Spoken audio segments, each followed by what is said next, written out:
When was the last time you said yes and immediately felt something die inside you?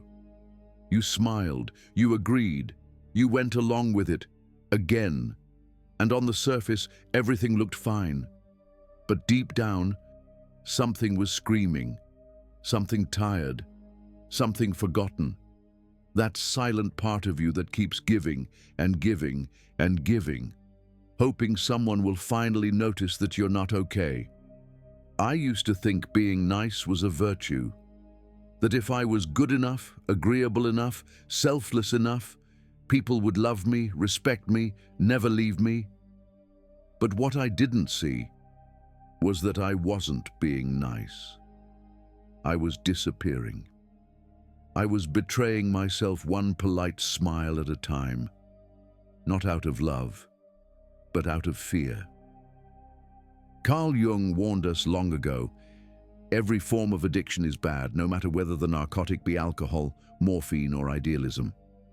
We become addicted to being nice, and it slowly kills our authenticity, our truth, and our soul. Stay with me, because behind your niceness lives a shadow, and within that shadow is the truth you've been denying, the truth that could finally set you free. 1. The curse of the good one, when niceness becomes a cage. You were the good one, weren't you? The one who never caused trouble, the one who always said, "It's fine," the one who apologized even when it wasn't your fault. You made yourself small so others could feel big. You laughed at jokes that hurt. You stayed silent in rooms that suffocated you, and they loved you for it, not for who you were, but for how well you erased yourself. Being nice became your survival strategy. Somewhere in the labyrinth of childhood, you discovered that love was conditional. Approval had to be earned. Anger was dangerous. Truth was risky, and so you adapted. You traded authenticity for acceptance. You became who they needed, not who you are. But that's the thing about cages made of kindness. They're invisible. No one sees you suffering.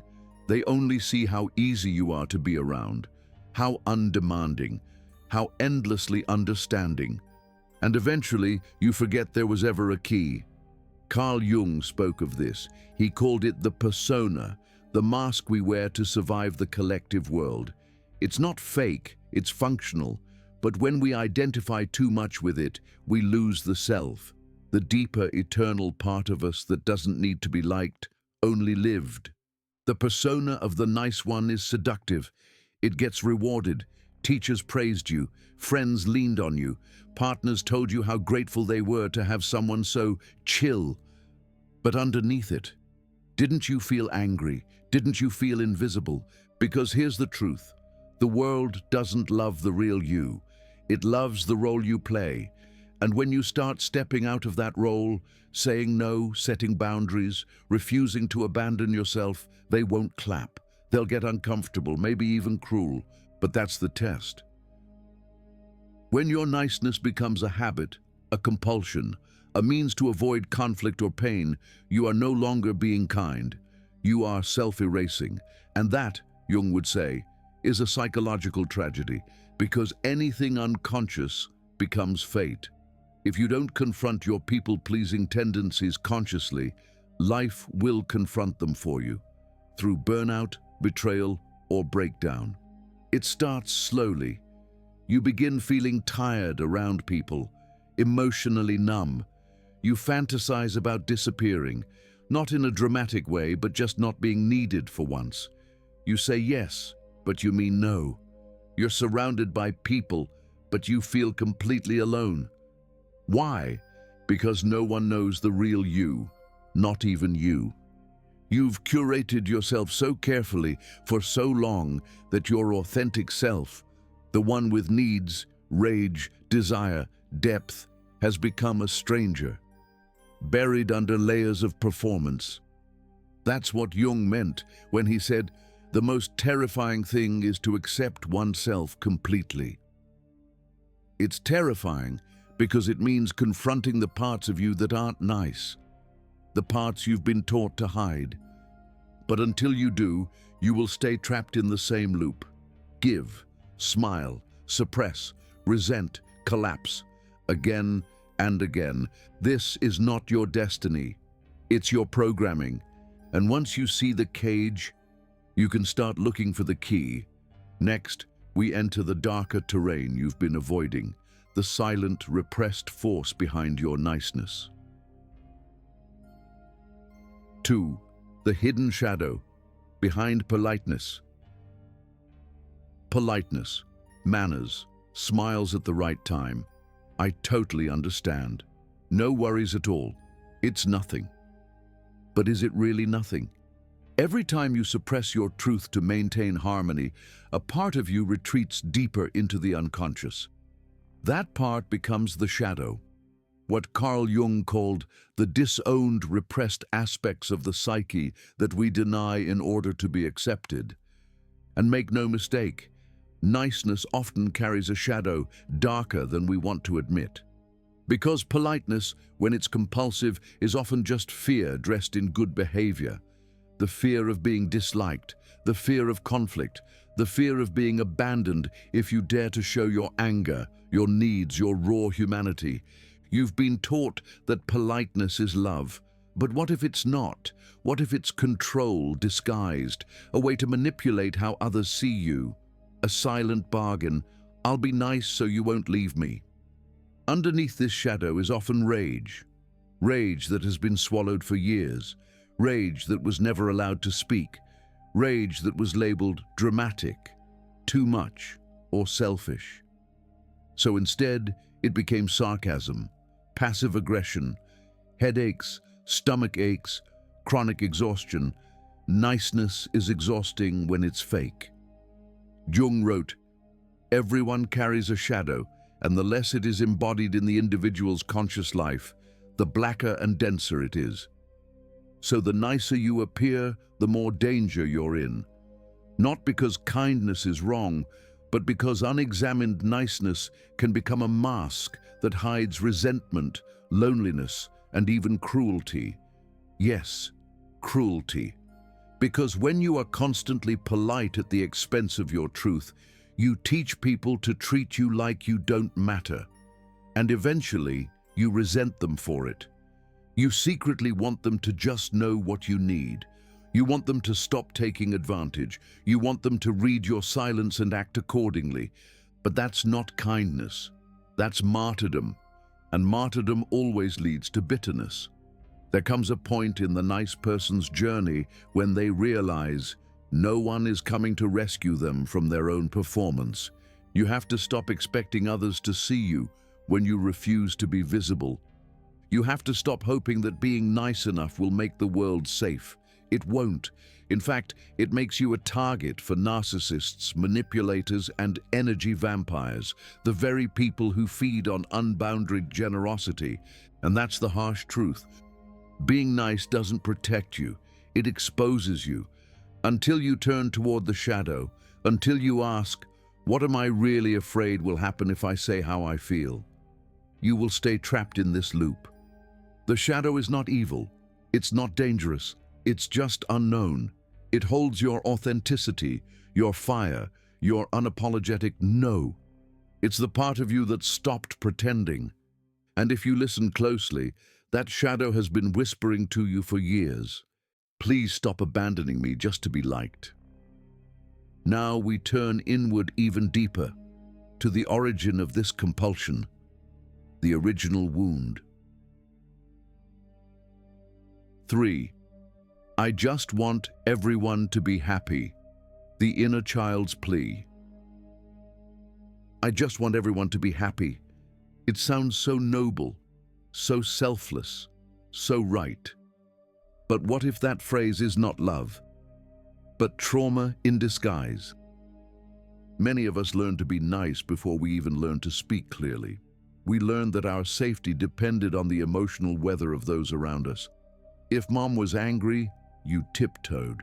If dad was distant, you tried to be extra sweet.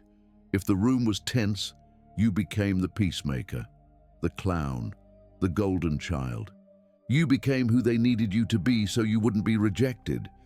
Carl Jung taught that early psychological conditioning sets the foundation for the persona, the social mask we craft to be accepted, but underneath that mask is the child who never got to just be. The child who became the emotional caretaker of the family, the one who confused love with compliance. So when you say, "I just want everyone to be happy," what you might really be saying is, "If everyone's okay, maybe I'll finally feel safe." This is the inner child speaking, not the adult self. The child who learned that love had to be earned, that needs were dangerous, that being difficult meant being shamed, mocked, or abandoned. And so you began shrinking. You became agreeable, even when your soul screamed. You apologized for existing. You avoided conflict like it was life or death, because for your nervous system, it was. That's the cruel irony. What looks like niceness in adulthood is often a survival adaptation from childhood.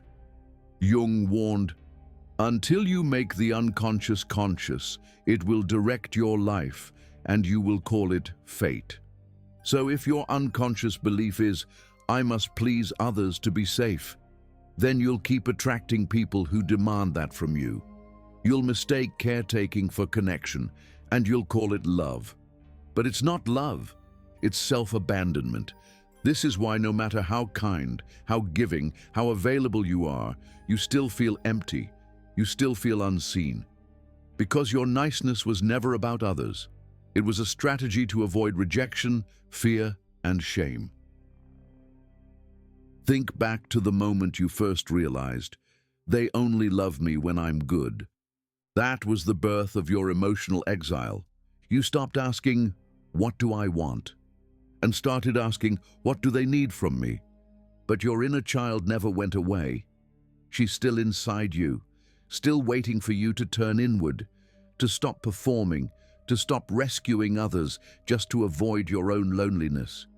She doesn't need you to fix anyone. She needs you to finally choose you. The work of individuation, Jung's core psychological journey, begins when you stop asking how to be loved and start asking how to be whole. And that requires confronting the most seductive illusion of all. That being nice makes you good, because sometimes what looks like goodness is just the fear of becoming real.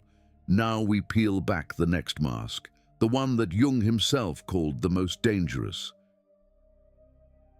4. Jung on the persona, the mask of the people pleaser. The persona is not who you are. It's who you think the world wants you to be. Carl Jung wrote that the persona is a kind of mask, shaped by our culture, our parents, our society, designed to help us survive and belong. It's necessary. We all wear one. But when the mask becomes fused with our identity, we forget there's anything underneath. And for the people pleaser, the mask is made of silk and silence, smooth, polite, non-confrontational, always agreeable. It's the role you've played so well. They called you the strong one, the sweet one, the helper. But none of those labels ever asked, "What about you? What do you feel? What do you want?" That's the wound of the people pleaser persona. It gets love for being useful, not for being real. Jung warned us, the persona is a segment of the collective psyche, but if people imagine they are identical with it, they are in great danger of losing themselves. And that's exactly what happens to the overly nice person. They become what others need and forget what they are. You say yes when you mean no. You agree when you're dying to disagree. You offer help even when your body is screaming for rest. And you tell yourself it's love. But deep down, you know it's not. You feel the split, that disorienting gap between who you are and who you pretend to be. And then comes the most dangerous part of all.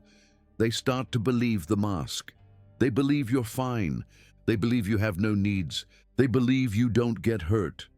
And so they stop checking, stop asking, stop seeing you. But it's not their fault. You trained them. Every time you said, "It's okay," when it wasn't. Every time you swallowed your truth to keep the peace, every time you chose harmony over honesty, you taught the world that your feelings were optional. That's what the persona does. It trades soul for safety, and eventually you begin to feel hollow, like a character in someone else's story, like your own life is happening without you, because it is. Jung knew this moment well. In his Red Book, he documented the descent into his own inner darkness, when he chose to shatter his persona and meet the chaotic primal forces beneath. It terrified him. It nearly broke him. But it also saved him, because the persona can't feel joy, it can't love. It can only perform love, and no matter how convincing the act, it will never feed the soul. You are not your niceness. You are not your smile. You are not your silence. You are the one beneath the mask, raw, wild, sacred, and terrifying. So the question becomes, when did you decide that your real self wasn't welcome? And can you still remember who you were before you became who they needed? Next, we descend into the emotion you've avoided most, the truth behind the smile. 5. The fear beneath the smile. Rejection, abandonment, and early wounds. There's a fear behind every smile that says, "Sure, I'm fine." It's not fear of anger. It's not fear of confrontation. It's the deeper fear, the original fear of being left behind. Rejection, abandonment, being unloved, unchosen, unseen. This is the wound that shapes the nice person, not because they're inherently kind, but because kindness became the only way to survive. As children, we don't need perfect love, but we do need consistent attunement, that feeling of being mirrored, held, acknowledged. And when that's missing, we begin to bargain with the universe. Maybe if I'm better, they'll stay. Maybe if I don't cry, they won't get mad. Maybe if I'm helpful, they'll notice me. And so we learn to smile through pain, to dismiss our own needs, to monitor every room we enter, scanning for shifts in tone, tension, danger. This is not just emotional adaptation. This is nervous system survival. The body learns that being good equals being safe, and anything that threatens that, anger, boundary setting, truth-telling, feels like death. Jung said, neurosis is always a substitute for legitimate suffering. And this is what the overly nice person experiences, the silent neurosis of self-erasure, all to avoid the legitimate suffering of abandonment. Because facing the truth that we were not fully seen as children is devastating. It breaks the illusion. It reveals that our niceness was never a choice. It was a shield. But what happens when the shield starts cracking? You start feeling resentful, but you don't say anything. You fantasize about cutting people off, but you answer their messages anyway. You crave solitude, but you say yes to every invitation. You say you're fine, but your body is falling apart. Because the fear is still driving, if I stop being nice, they'll leave. If I disappoint them, I'll lose everything. And that fear is ancient. It began before you had words, before you understood what boundaries were. All you knew was this: when I'm not pleasing, I'm alone. But what if that's a lie? What if the people who only love you when you abandon yourself aren't loving you at all? What if the ones who vanish when you say no were never truly there to begin with? And what if the person you're most afraid of abandoning is already gone? Because every time you smile through your own suffering, every time you ignore your truth to keep them comfortable, every time you say yes with a trembling heart, you abandon yourself. And there is no deeper rejection than that. But here's the light buried in the wound. You can't be truly loved until you're truly seen. And you can't be truly seen until you stop hiding behind your smile. It's terrifying, but it's also the beginning of freedom. Next, we explore the illusion that keeps you stuck, the belief that being nice means being kind. 6. Why niceness isn't kindness, and how it breeds resentment. You think you're being kind, but you're not. You're being nice. And there's a difference. Niceness is external, surface level. It seeks approval. It plays roles. It avoids discomfort. Kindness, on the other hand, is rooted in truth, in alignment, in integrity. Niceness says, whatever you need, I'm here. Kindness asks, is this honest? Is this right for both of us? And the harsh truth is this. Niceness without boundaries always turns into resentment. You feel it, don't you? That quiet bitterness when they ask for something and you say yes. Again.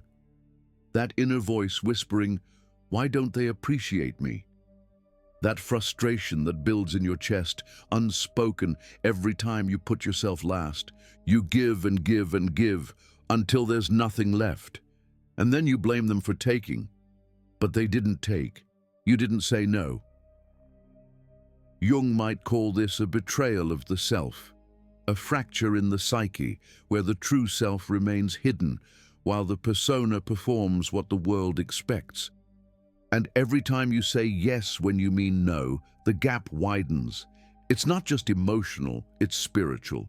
Because niceness, when used to manipulate perception, look how selfless I am, becomes a lie. And that lie turns into poison. A poison that tastes like exhaustion, like irritability, like chronic emotional numbness. You've convinced yourself that you're helping people. But are you? Or are you avoiding the confrontation of being real? Sometimes the kindest thing you can do is disappoint someone. Say no, set a boundary, speak your truth. Because then they are relating to you, not your mask. But that's scary, isn't it?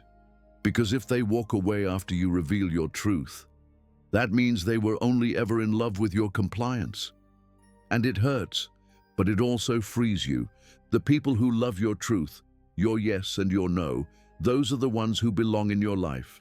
Everyone else was just there for the performance. Carl Jung didn't ask us to be nice. He asked us to be whole. And wholeness includes the part of you that says, enough.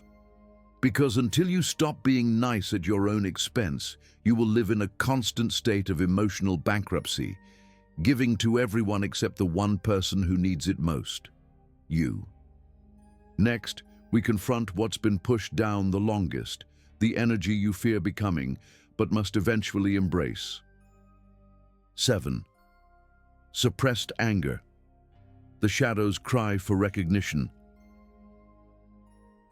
Anger, even reading the word, might tighten something in your chest. You were taught that anger is dangerous, that it causes harm, that it means you've lost control. So you buried it, deep, under niceness, under smiles, under careful, quiet compliance. But that anger didn't go away. It went underground, into the shadow.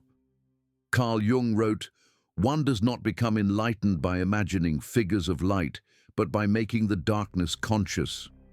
And your suppressed anger, that thing you fear most, is the darkness you must face. Because beneath every chronic people-pleaser is a storm waiting to be acknowledged. Not to explode, but to be heard. Anger is not your enemy. Anger is your boundary system. Anger is your soul saying, something is not right here. But you never learned to listen to that voice. You were taught to silence it. Maybe it started in childhood, when expressing frustration got you punished. Maybe your parents were emotionally volatile and you decided, I will never be like them. So you made a vow, a hidden vow, I'll be nice, I'll be calm, I'll be easy to love. And in doing so, you disconnected from your fire. That's the danger of unintegrated anger. It doesn't disappear. It leaks. In sarcasm, in passive aggression, in resentment, in fatigue, in illness. The body becomes the battlefield for the war you're not allowed to express, and eventually the pressure builds. And one of two things happens. You either implode, depression, self-blame, physical sickness, or you explode, unexpected outbursts, sharp words, shame. But neither is the true solution. What you really need is to feel the anger without becoming it, to let it rise, to give it space, to ask it, what are you trying to protect? Because anger, when acknowledged, becomes power. Not power over others, but power within yourself. It tells you where your limits are, where your yes has been betrayed, where your voice has been silenced. And until you listen, your niceness will remain a prison. Jung believed in integrating the opposites, the union of light and dark. And your anger is the missing piece of your wholeness. You don't need to act it out. You don't need to fear it. You need to reclaim it, because sometimes the most loving thing you can do is say no with fire, is walk away with resolve, is protect your peace with the full force of your truth. There is a version of you, buried beneath all the smiles, who remembers what it's like to feel safe in your own strength. And that version is waiting. Now, we move into a dangerous illusion, one often praised by spiritual circles, yet just as toxic to your truth. 8. Toxic forgiveness, when compassion becomes self-betrayal. You were told to forgive, to rise above, to let it go. You were taught that forgiveness is the higher path, the spiritual response, the right thing to do. And so you forgave. You forgave people who never apologized. You forgave people who kept hurting you. You forgave because you thought that's what good people do. But somewhere along the way, forgiveness became self-erasure. Carl Jung said, "We cannot change anything unless we accept it. Condemnation does not liberate, it oppresses." And yet, how often have you used forgiveness to condemn yourself? You say, "It's okay," but it's not. You say, "I understand," but deep down you feel violated. You say, "I've moved on," but your heart still trembles every time their name comes up. Because what you were doing wasn't true forgiveness. It was avoidance, a bypass, a spiritualized form of people-pleasing. This is toxic forgiveness, when compassion becomes a mask for fear. Fear of conflict, fear of seeming bitter, fear of being judged as unhealed. So instead of setting boundaries, you send them love. Instead of expressing rage, you focus on the positive. Instead of walking away, you try to see their perspective. And maybe that feels noble, but does it feel true? Forgiveness without truth is just repression, and repressed truth doesn't disappear. It festers. It becomes nightmares, anxiety, self-doubt, exhaustion. You're not healing, you're bleeding behind closed doors. Jung warned us about this, the danger of identifying too strongly with the light. When we over-identify with being loving, spiritual, evolved, we split off the shadow. And forgiveness, in this context, becomes another weapon against our authenticity. Because here's what no one tells you. You don't have to forgive everyone, not if it means betraying your truth, not if it costs your boundaries, not if it silences your pain. Real forgiveness doesn't require forgetting, or excusing, or reconciling. Real forgiveness begins with rage, with grief, with feeling the entire truth of what was done to you, and letting that truth matter. You can forgive from a distance. You can forgive and still say, "I never want them in my life again." You can forgive and still honor your pain, because forgiveness is not for them. It's not even for your higher self. It's for the parts of you that have been carrying this weight alone. You owe it to those parts, especially the ones that were silenced. to tell the truth. I was hurt, it mattered, and I will never abandon myself again in the name of being kind. That is sacred, that is honest, that is healing. And now we face the ultimate cost of compulsive niceness. What happens when your soul starts to vanish? 9. The lost self, how chronic niceness destroys individuality. There's a moment in every overly nice person's life where they look in the mirror and ask, "Who the hell am I?" Not what you do, not what they say you are, not how helpful, kind, agreeable you've been, but you, the one behind all the masks. And if you've lived your life through the lens of pleasing others, of being the reliable one, the non-threatening one, then chances are that question doesn't have a clear answer. Because chronic niceness comes at a price. It doesn't just wear you down, it erases you. Carl Jung said, "The privilege of a lifetime is to become who you truly are." But how can you become someone if you've spent your entire life shaping yourself into what others expect? From childhood, your identity became a performance. The good daughter, the peacemaker, the one who never asks for too much, the one who handles everything, and in return, you received validation, not for your being, but for your behavior. And that's the moment you began losing yourself. Because identity built on compliance is not identity, it's imitation. A performance so polished, even you started believing it. You forgot what you love, what enrages you, what lights you up. You stopped dreaming, stopped desiring, stopped feeling. And in that silence, the self begins to vanish. Jung believed in the concept of the self as the totality of the psyche, the union of conscious and unconscious, light and shadow. It is not something you create, it is something you uncover. But you cannot uncover the self if you are always performing a role.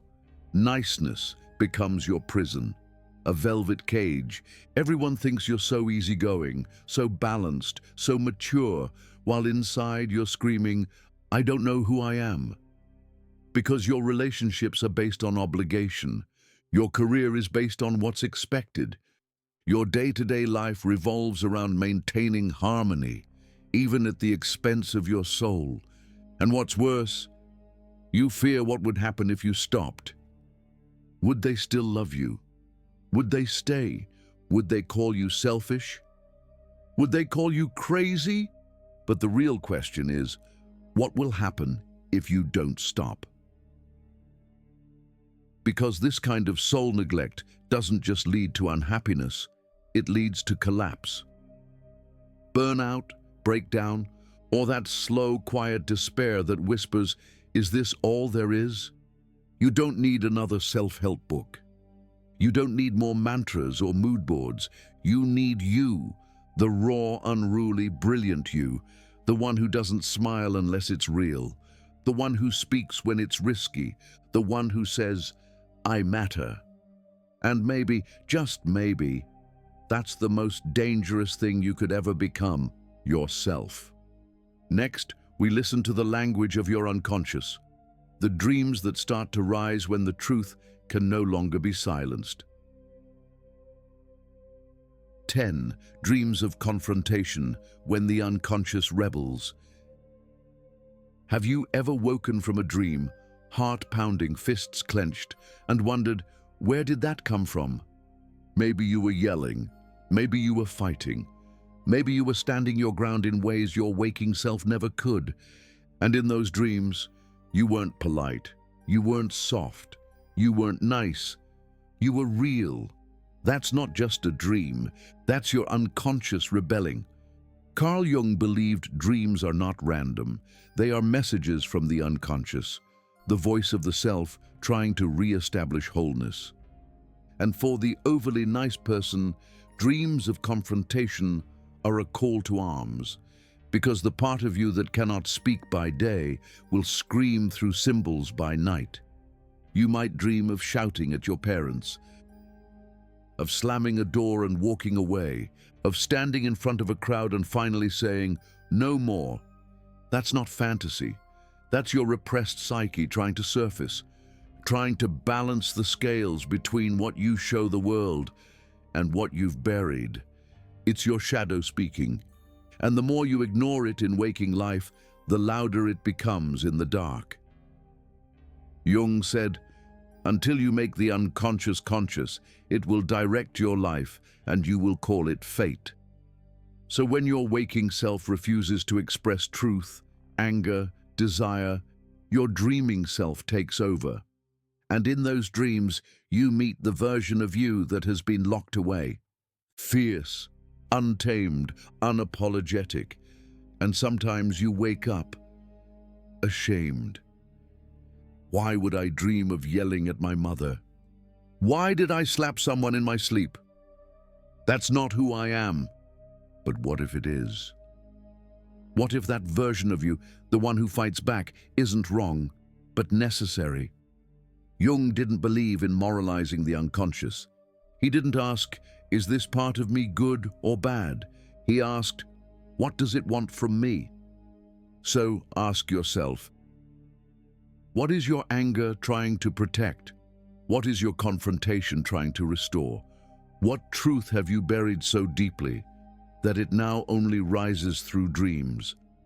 Because the unconscious will not be ignored forever. It will shake you, disturb you, break your illusions, not to destroy you, but to wake you up. These are not just dreams. They are initiation rites. They are showing you the parts of yourself you must reclaim if you ever want to feel whole. So the next time you dream of shouting, slamming, leaving, roaring, don't ask, "What's wrong with me?" Ask, instead, "What part of me is finally ready to be free?" And now, we dive into a subtle distortion of your soul's energy, when even your love is misdirected.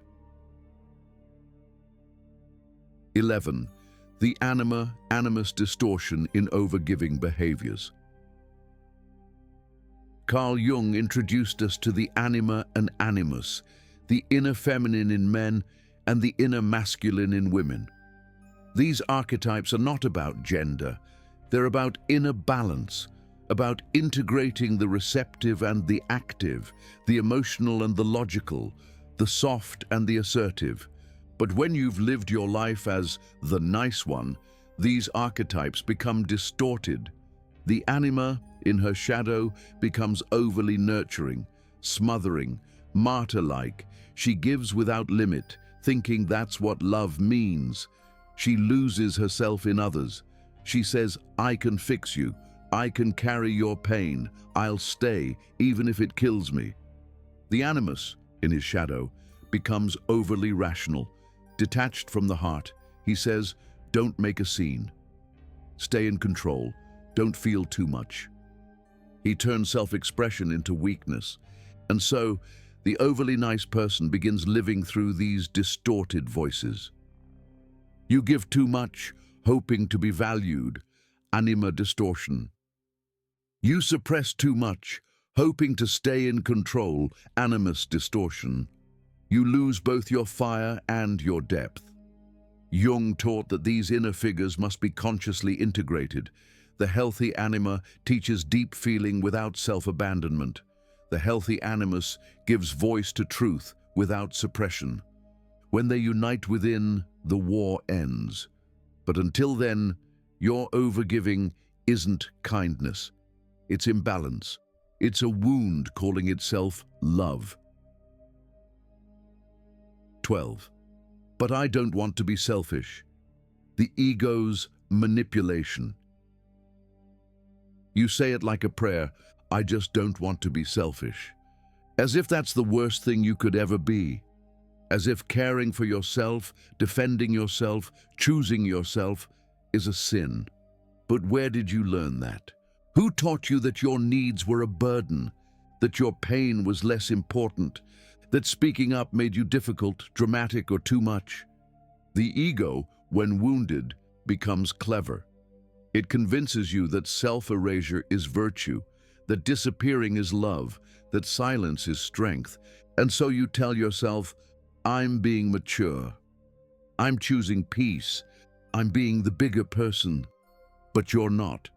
You're being controlled by a false self, the persona Jung warned us about, terrified of being called selfish. But there's a deeper truth. You're not afraid of being selfish. You're afraid of being rejected. Because selfishness, when defined by people who benefited from your compliance, becomes a weapon, a shaming tool. A leash. They told you that selfish meant having boundaries, saying no, choosing rest, not rescuing them, and because you craved love, you obeyed. You buried your fire. You smiled through neglect. You stayed. But selfishness, true selfishness, isn't about harm. It's about sovereignty. Jung taught that individuation, becoming your true self, requires breaking from the collective. And sometimes that looks like selfishness to those still trapped in the hive. Your job is not to avoid selfishness. Your job is to become whole. 13. Individuation. Interrupted, the nice person's tragic detour. The journey of individuation, the core of Jung's work, is about becoming who you were always meant to be, beyond roles, expectations, masks. But the nice person never gets there. Why? Because they get stuck on the detour of being good. You spend years building an identity around niceness. You think if you're selfless enough, helpful enough, spiritual enough, life will reward you, that you'll be spared the storm, that you'll finally be loved. But life doesn't reward masks.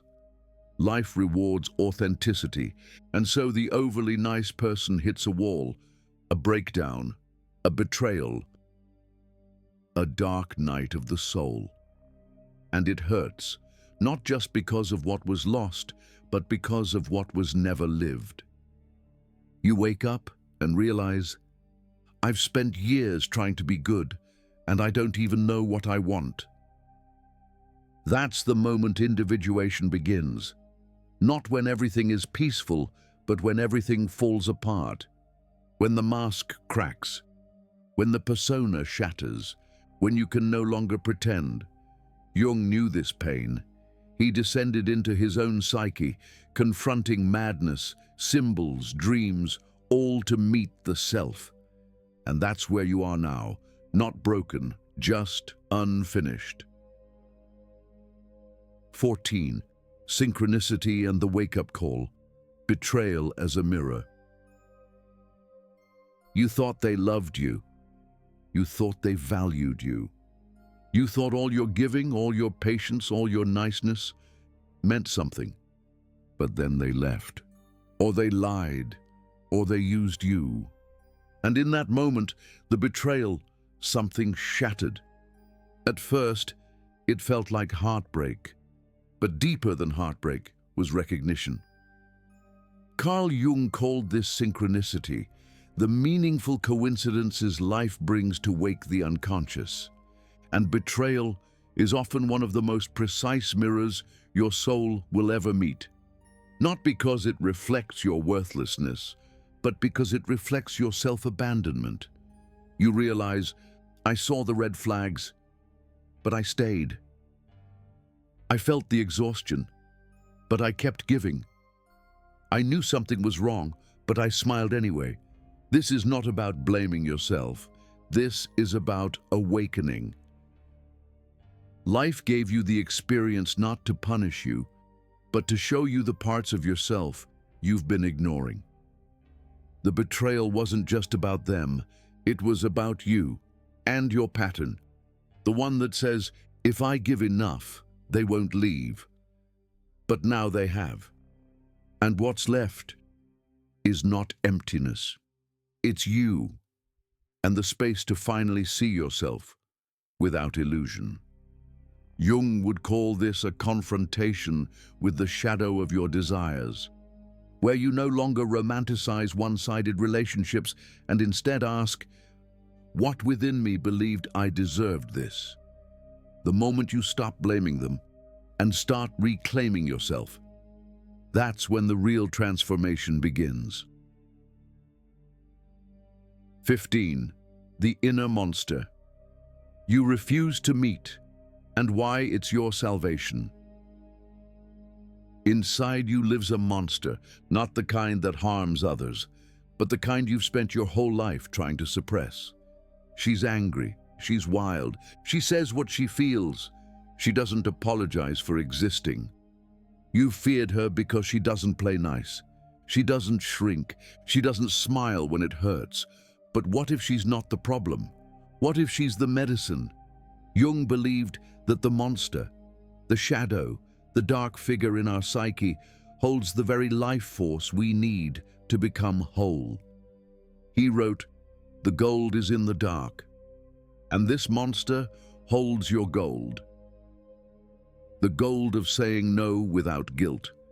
The gold of walking away from what no longer serves you. The gold of belonging to yourself. You've rejected her because she's too much. But too much is exactly what you need to reclaim. Because the monster is not evil. She's unintegrated power.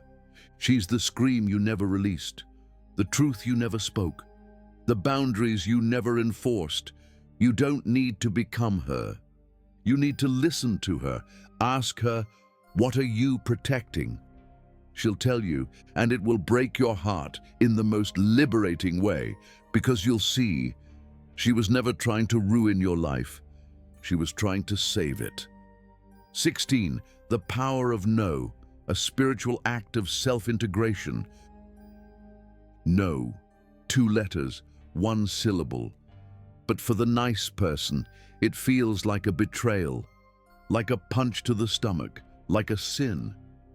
Because you were conditioned to believe that no equals rejection, that it makes you mean, cold, selfish. But what if no is sacred? What if no is the spell that breaks the curse of people-pleasing? Jung spoke of integration, bringing together all parts of the self. And no is how the fragmented pieces begin to reunite. Because every time you say yes when you mean no, you fracture. Your body says, I'm tired. Your soul says, this doesn't feel right. But your mouth says, of course, I'd love to. And that tiny betrayal ripples. Over time, it becomes self-hatred. Not because you're bad, but because you keep disappearing. But when you say no, clearly, calmly, unapologetically, you reclaim a lost part of yourself. You tell the child within, I won't abandon you again. You tell your soul, I hear you. You tell the world, I'm not here to be consumed. No is not rejection. It's a boundary, a form of love, a declaration of presence, because the one who says no when they need to is the one who is finally becoming real. And now we prepare to cross the inner threshold from martyr to mythic figure. 17. From pleaser to warrior, the mythic rebirth archetype. You've lived as the pleaser, the caretaker, the peacekeeper, the invisible one. You wore the mask so well, no one questioned it, not even you. But deep inside, a warrior has been waiting. Carl Jung believed we live out archetypes, universal patterns etched into the collective unconscious. And the pleaser is one of the earliest masks we adopt to survive. But it is not meant to be your permanent identity.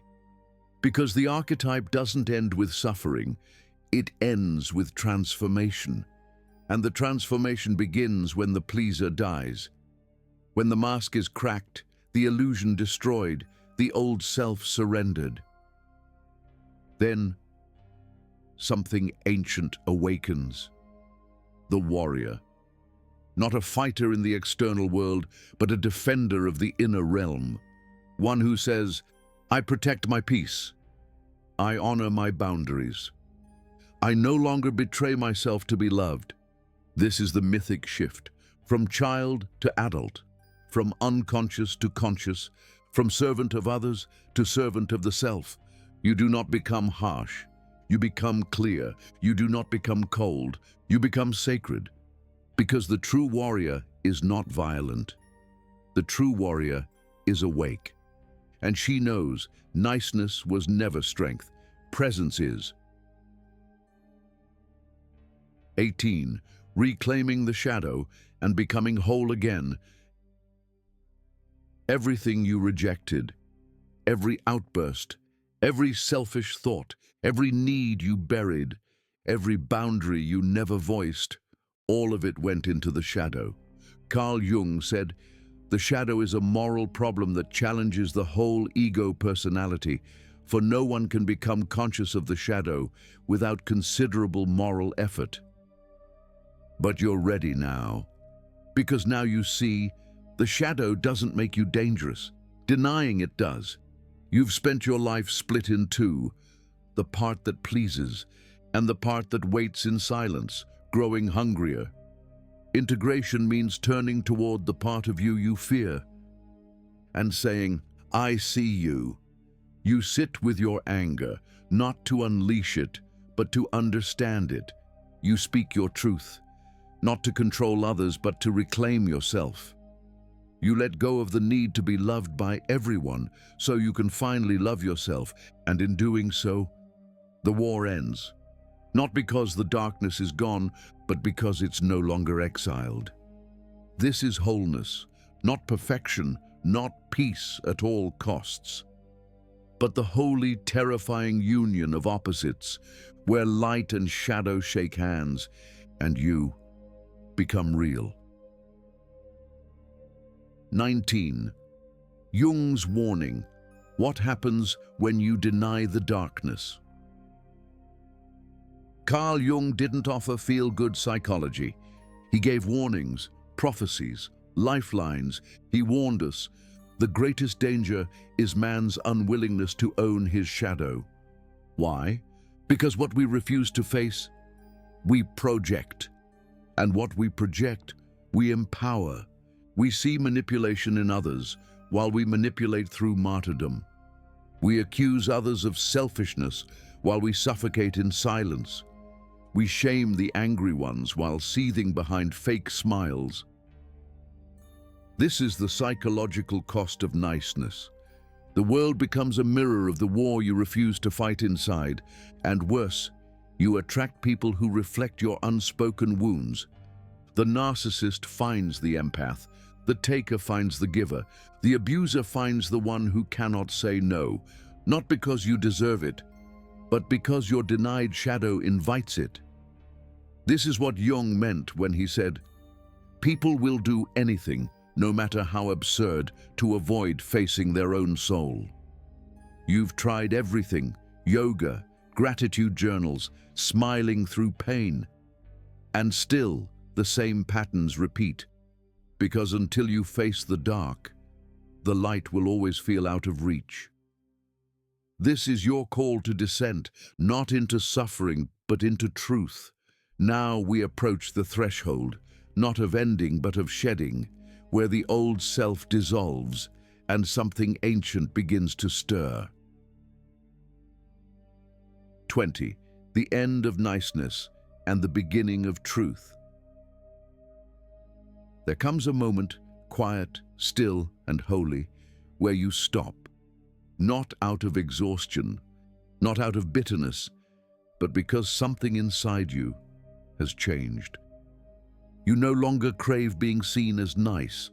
You no longer need the applause that comes from self-sacrifice. You no longer beg for connection that costs you your truth. You look around at the roles you've played, the agreeable one, the always available one, the endlessly understanding one, and you feel it in your bones. It's over. Niceness is no longer your God, because now you are choosing truth, even if it makes people uncomfortable, even if it means losing friends, even if it means becoming the villain in someone else's story. Because the deeper you walk into yourself, your wild, ancient, unpolished self, the more you see. Truth is not cruel. Truth is not unkind. Truth is clean. It cuts away what no longer fits. It burns what is false. It creates space, sacred space, for something real to live. This is not a conclusion. This is an initiation. The end of niceness is the beginning of power. Not power over others, but the power of no longer abandoning yourself. The power of living with integrity. The power of walking through the world with your soul intact. Carl Jung never told us to be liked. He told us to be whole. And wholeness requires sacrifice. You will have to let go of who you were trained to be. You will have to face the pain you've avoided. You will have to meet the shadow and call it home. But on the other side is not more struggle. It is peace. Not the peace of avoidance, but the peace of alignment. The kind that comes from knowing I no longer betray myself to belong. I no longer shrink to be loved. I am no longer performing. I am here, and I am real. And that is enough.